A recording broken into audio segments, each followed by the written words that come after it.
اسمعيني يا أخي صرخة النفس الأبية، اسمعيني العز شدوى يطرب النفس الشجية، اسمعيني يا أخي صرخة النفس الأبية، اسمعيني العز شدوى يطرب النفس الشجية। হে বোন, তোমার কল্যাণকামিতায় আজ তোমার উদ্দেশ্যে কিছু কথা বলবো। বোন, কিভাবে তুমি তাকে বন্ধু বলছো যে তোমার ক্ষতি সাধনের চিন্তা করছে? কিভাবে তুমি তাকে প্রিয় মানুষ ভাবছো যে তোমার সম্ভ্রম হরণের জন্যই তোমার পিছু নিয়েছে? হে বোন, প্রেমিক নামক যে মানুষটি তোমাকে বিবাহের আশ্বাস দিয়েছে, তার এই আশ্বাস শুনেই তুমি তার কথাকে বিশ্বাস করে ফেলো না। তার ডাকে সাড়া দিয়ে নিজের সর্বনাশ ডেকে এনো না। নিজের হীনবাসনা চরিতার্থ করে সে খুব দ্রুতই তোমার কাছ থেকে কেটে পড়বে। হে বোন, বাস্তবতার দিকে তাকিয়ে দেখো, তোমার মতো কত সহজ সরল নারীকে ওরা প্রতারণার জালে বন্দী করেছে, বিবাহের আশ্বাস দিয়ে সম্ভ্রম হানি করেছে। এরপর সেই বোনদের পরিণতি যে কেমন হয়েছে তা কি তোমার অজানা? আজ পত্রিকার পাতা খুললেই দেখা যায় এমন কত বোনের রক্তাক্ত লাশের ছবি। তুমি কি জানো না কেন তাদের এই নির্মম পরিণতি? বোন, তুমি একটু চিন্তা করে দেখো, কেউ বিবাহের আশ্বাস দিলেই তার সাথে লিভ টুগেদার বৈধ হয়ে যায় না। পার্কে গিয়ে আড্ডা দেয়া বৈধ হয়ে যায় না। গল্প গুজব করা জায়েজ হয়ে যায় না।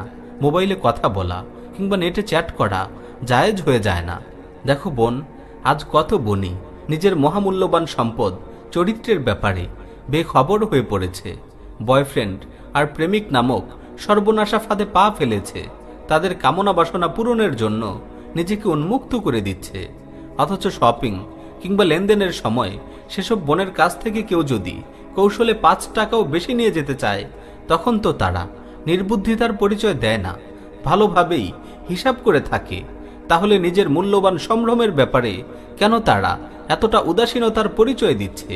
কেন তারা অপরের অসৎ কামনার কাছে সহজেই পরাজিত হচ্ছে? বড়ই আশ্চর্য হে বোন, বড়ই আশ্চর্য। হায়, আমাদের সেসব বোনেরা একটি বারও যদি নিজেদের নিয়ে একটু চিন্তা করত, অন্তত একটি বারও যদি আয়নার সামনে গিয়ে নিজেকে জিজ্ঞেস করত, কে তুমি, কিসে তোমার প্রকৃত মর্যাদা, আর আজ তুমি কোথায় ঘুরে বেড়াচ্ছ, কোথায় সম্মান খুঁজে বেড়াচ্ছ? হে বোন, মনে রেখো, একদিন তোমাকে একদিন কোনো এক পুরুষের কাছে স্ত্রীর পরিচয় দিতে হবে, আপন সন্তানদের সামনে মায়ের পরিচয় দিতে হবে। সেদিন যেন তোমার অতীত তোমাকে লজ্জিত না করে। পার্ক উদ্যানের গুনাহের আড্ডাগুলো যেন তোমাকে নিজের কাছেই নিজেকে ঘৃণার পাত্রী বানিয়ে না তোলে। নিজেকে তুমি উত্তম চরিত্রে শোভিত করো। পরপুরুষের লোলুপ দৃষ্টি থেকে বেঁচে থাকো। কারো প্রপোজাল পেয়ে মিষ্টি কথায় তার প্রতি মুগ্ধ হয়ে পড়ো না। বিবাহের আশ্বাস পেয়েই কারো সাথে একান্তে সময় কাটাতে যেও না।